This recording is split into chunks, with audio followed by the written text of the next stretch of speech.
Lição 8. Direitos intocáveis da verdade e do bem.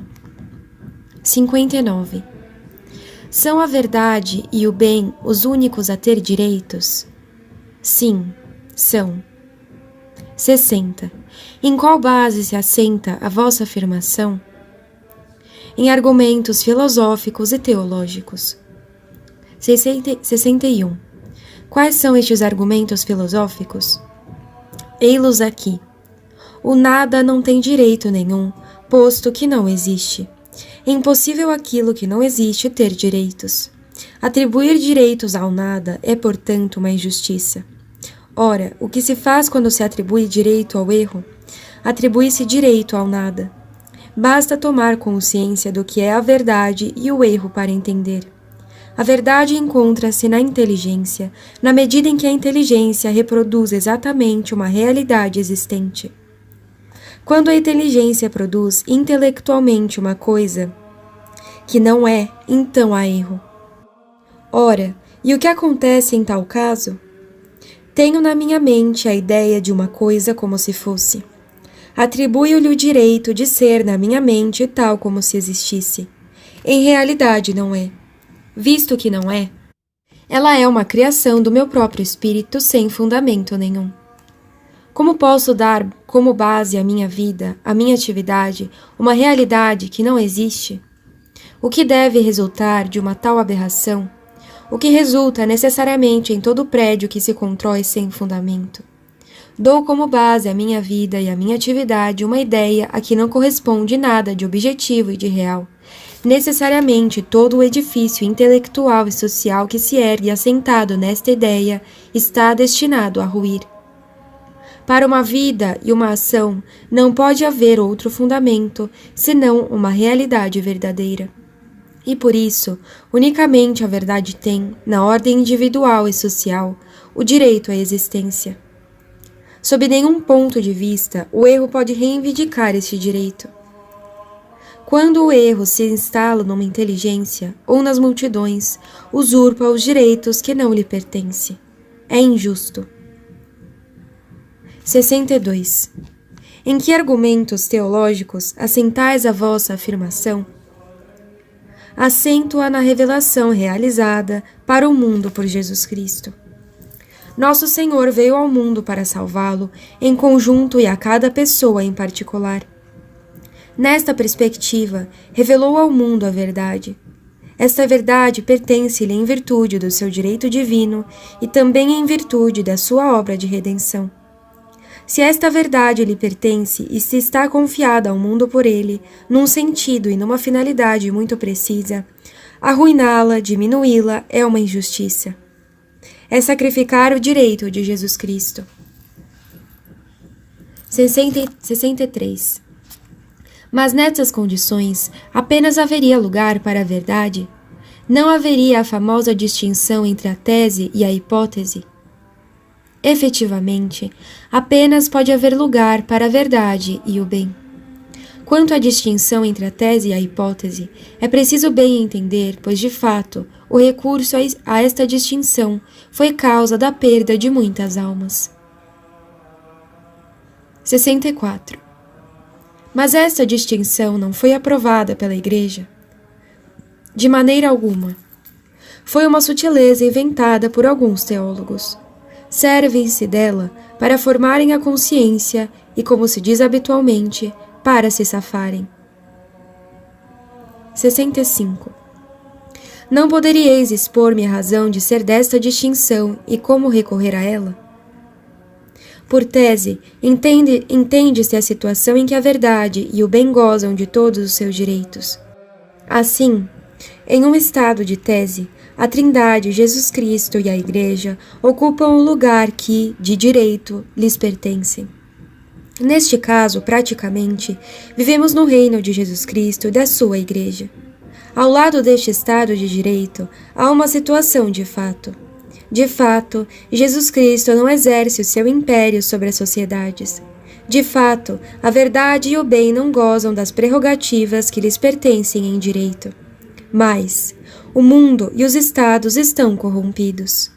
A corrupção é tal que é impossível imaginar praticamente, neste momento, devolver à verdade e ao bem o que apenas lhe é devido, em direito estrito. É o estado de hipótese, isto é, o estado em que nos encontramos face à potência, muitas vezes potência organizada pelos inimigos de Jesus Cristo e da Igreja. Que fazer em tal caso? Ninguém pode atraiçoar a verdade e o bem. Ninguém pode renegar Deus nem a Igreja, mas nas condições atuais é necessário tolerar certas situações que não podemos melhorar imediatamente. Todavia, é de notar que esta tolerância é uma mera tolerância e não uma aprovação. Em caso similar, cada um deve conservar, na sua alma, a vontade determinada de devolver à verdade e ao bem todos os seus direitos. Aliás, é necessário usar da liberdade concedida a cada um para fazer o bem e especialmente para difundir em todo o lado os princípios da verdade e assim, insensivelmente, regressar ao estado da tese. 66. Não se tinha dito que recorrendo a esta distinção faz-se muito mal? Efetivamente, muitos católicos aceitaram essa distinção como meio para escapar ao seu dever de apostolado. Declaram simplesmente: estamos num estado de hipótese e já nada fazem para regressar ao estado de tese. É um primeiro efeito funesto reproduzido por esta distinção. Há outro efeito que deriva do primeiro. Esta distinção, tranquilizando e colocando em repouso a consciência dos militantes, cria um ambiente de inatividade no âmbito social. Habituam-se tanto a respirar este ambiente que não se apercebem do veneno que comporta e inconscientemente absorvem-no. Não há nada mais para dizer. É necessário regressar à prática das palavras de Jesus Cristo. Est, non. Estas palavras do Divino Mestre apenas podem ser realizadas numa adesão franca, leal e completa aos únicos princípios da verdade que devem dirigir a ordem social rumo a Deus. É preciso repetir aqui o que tínhamos dito mais acima, logo que se estabelece a distinção entre a tese e a hipótese. Diminui na prática a ação e missão educadora da Igreja entre os povos, faz-lhe parcialmente faltar a sua missão. Não só as almas não se salvam, mas também se entorpecem e acabam na indiferença prática. 67. Permiti-me expor-vos uma dificuldade. Quando estamos num estado de hipótese, tolerais a existência do erro. Quando estamos no estado de tese, já não a tolerais. Estamos expostos, então, a ver surgir em todo lado, debaixo da proteção do soberano domínio de Deus e da realeza de Jesus Cristo, um estado de tirania. É uma dificuldade que nos contrapõe os descrentes. Parecem dizer-nos: quando sois os mestres, sois uma exigência exorbitante e podemos ser ameaçados de tudo da vossa parte. Quando não sois os mestres, exigis a liberdade que recusais aos outros. Para ter uma ideia ajuizada sobre essa questão, é preciso colocar-se face às realidades verdadeiras. Estas realidades são: que o homem está na terra para salvar a sua alma, que se encontra perante a temível alternativa de ser ou eternamente beatificado ou eternamente condenado. Não há termo médio. Para se salvar, o homem deve morrer em estado de graça. Não podemos ser mais cruéis para vós, favorecendo o meio da vossa perda. Não podemos demonstrar maior e mais real caridade do que contribuindo para vos conseguir os meios da eterna felicidade. Ora, as constituições modernas dos povos, permitindo e consagrando todas as perversões do espírito e do coração, oferecem todas as facilidades às almas para se perderem. Isso dito, eis em 2 palavras a minha resposta à questão colocada. Primeiro, incontestavelmente, se fôssemos os mestres, faríamos o impossível para evitar que uma alma se condene. Segundo, lembrar-nos-íamos que há uma diferença entre a ordem social e a ordem individual. Na ordem estritamente individual, Não vamos afligir as consciências. Se contra a nossa vontade e apesar de tudo, alguém se obstinasse a recusar a obediência a Jesus Cristo e à Igreja, deixá-lo-íamos à sua consciência, desde que não causasse escândalo. Dizemos, uma vez que não cause escândalo.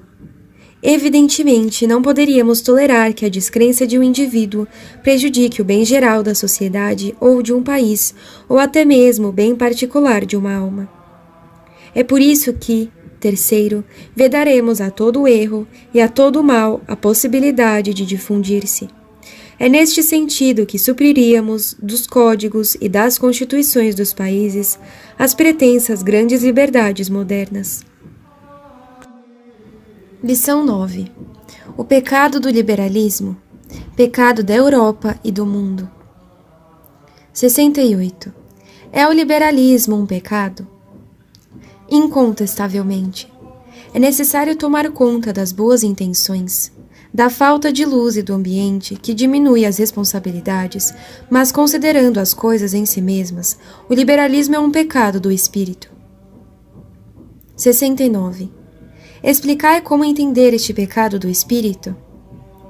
Lembrai-vos do que foi dito em resposta à questão 18. O pecado que assinalamos neste lugar é um pecado do espírito.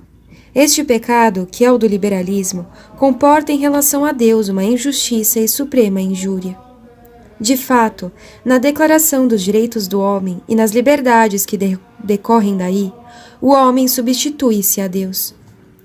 Eis como as coisas se passaram. Por causa dos princípios e dos direitos modernos, unicamente o homem deve e pode encontrar-se lá onde Deus, precisamente porque Deus tem o direito de estar. Criador e mestre absoluto, por natureza, ele é o Deus da consciência individual, o Deus da sociedade, das nações e do universo. Ao suprimi-lo no seu lugar, o espírito humano estabelece o homem e o seu pensamento, substituindo-se a Deus, isto é, deificando-se para se tornar mestre absoluto e árbitro dos seus destinos pessoais, familiares e sociais, nacionais, internacionais e mundiais. O homem é o mestre porque se declarou assim. Se na sua sabedoria julga oportuno de se submeter ao que no seu pensamento considera como Deus, o Cristo ou a Igreja, não será molestado porque é mestre da sua consciência. Mas quando se trata de introduzir Deus e a sua Igreja nas sociedades e nos estados, isso é totalmente diferente para ele. O homem, tendo-se oficialmente substituído a Deus, qualquer um que queira restituir a Deus o seu lugar, torna-se inimigo do homem que quer ficar mestre do universo e da ordem social. Deus é considerado necessariamente como usurpador, a Igreja como usurpadora. Todo o esforço da parte da Igreja para cumprir a missão na ordem social é considerado como uma intromissão clerical na sociedade. A laicização geral e universal torna-se uma necessidade. O indivíduo é laicizado.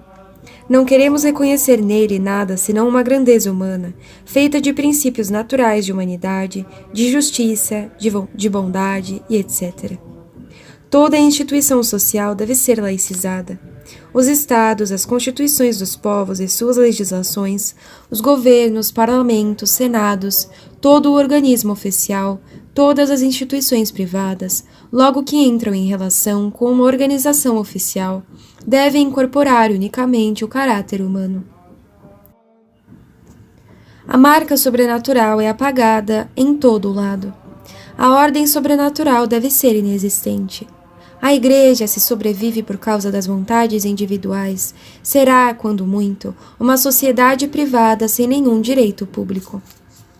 Apenas pode gozar do ponto de vista social dos direitos e privilégios que o homem estima poder lhe outorgar.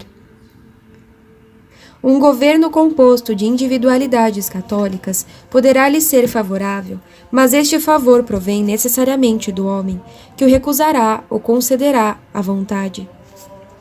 É a suprema injustiça, visto que despojam o Ser Supremo do seu direito absoluto. É a injúria soberana. pois que, depois de tê-lo despojado injustamente, declaram-no usurpador. 70. Como é que as liberdades modernas acabam nesta conclusão fatal? Já dissemos, para o homem moderno, a única verdade existente é o pensamento do homem. Por este fato, toda a sociedade e todo o Estado que estão construídos sobre estes princípios de 1789 estabeleceram-se na impossibilidade de reconhecer ou de professar culto algum. É consequência lógica das grandes liberdades modernas. Explico-me. Tomemos como exemplo a liberdade de ensino. Tal mestre ensina as proposições seguintes. Deus existe. Jesus Cristo é Deus. A Igreja Católica é uma obra divina. Em virtude dos seus princípios, o Estado deve deixá-lo pregar. Tal outro mestre ensina doutrinas contraditórias.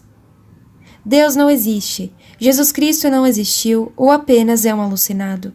A Igreja é uma vasta conspiração. Em virtude dos mesmos princípios, o Estado também deve permitir isso. É dizer que o Estado não adere em nada a estes ensinamentos e não deve reconhecer nenhum deles como verdadeiro. Ele deve proteger ambos no mesmo título constitucional e no mesmo grau. A única verdade para ele é que cada um é livre de ensinar. Do ponto de vista meramente lógico, o Estado moderno é, portanto, necessariamente ateu e livre pensador, porque as constituições dos Estados são livres pensadoras e ateias, e melhor dizendo, sem verdade, isto é, praticamente contra a verdade, contra Deus. Assim também deve proceder logicamente para o ensino do roubo, do homicídio, assassínio, da imoralidade. Uma legislação em contradição com os princípios do Estado condena e executa o desgraçado que foi apanhado em flagrante, mas não impede o ensino que conduz a este crime. Em poucas palavras, o Estado ensina para os seus súditos o pensamento dos seus súditos. Deve ser assim, pois que apenas conhece o homem e o que é o do homem. Eis como os princípios dos direitos modernos desembocam fatalmente em uma injustiça e injúria suprema para com Deus. Eis os termos em que se exprime Leão XIII na sua carta ao arcebispo de Bogotá. Quando se trata da maneira de se comportar para com a coisa pública, os católicos estão solicitados por interesses contrários e exasperam-se em violentas discórdias que provêm, a maioria das vezes, de diversas interpretações da doutrina católica acerca do liberalismo. O soberano pontífice ensina que o princípio e o fundamento do liberalismo é o rejeitar a lei divina. O que em filosofia querem os partidários do naturalismo ou do racionalismo, na ordem moral e civil, o que querem os partidários do liberalismo, pois introduzem nos costumes e na prática da vida os princípios do naturalismo.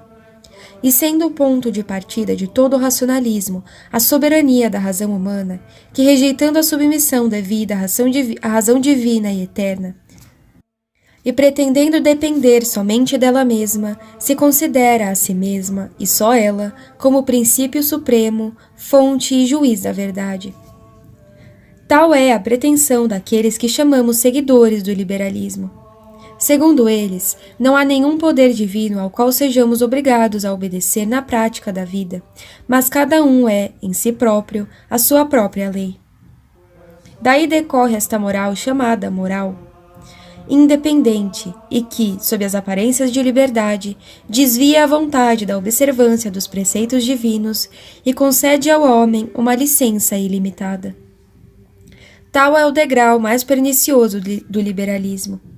Enquanto que, de uma parte, rejeita, ou melhor, destrói completamente toda autoridade e toda lei divina, quer natural, quer sobrenatural.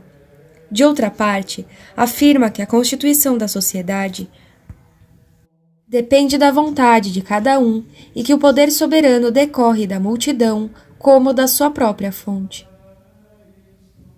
71. Não haveria neste procedimento do liberalismo uma injustiça para com o homem? Para ser completo na resposta, é-me necessário desenvolver o dogma da redenção, Mostrar de novo os direitos de Jesus Cristo sobre todas as inteligências e sobre todas as vontades, e manifestar o modo como o liberalismo, ao usurpar os direitos divinos, peca contra Jesus Cristo. Mas esta injustiça existe e se manifesta de outra maneira. Jesus Cristo, ao resgatar o homem por sua redenção, adquiriu direitos incontestáveis sobre o homem, os quais se convertem em Cristo em direitos para o homem. Explico-me. Uma coisa é necessária à minha salvação e à minha santificação. Por exemplo, é necessário à minha santificação que Jesus Cristo seja, teoricamente e praticamente, proclamado do Rei do Universo e Rei das almas. Tenho o direito, porque Jesus Cristo me adquiriu, que a sociedade seja colocada sob sua direção. Tenho o direito em Jesus Cristo e por Jesus Cristo que a sociedade seja cristã e católica, que os estados sejam católicos. Como disse Luiz Violotti, na sua frase célebre, os povos têm direito a Jesus Cristo. Este direito é tanto mais digno de respeito quanto não pertence ao homem, senão na medida em que Jesus Cristo mesmo lhe o tinha dado. 72. Qual é a atitude que os princípios liberais praticamente criaram nos espíritos?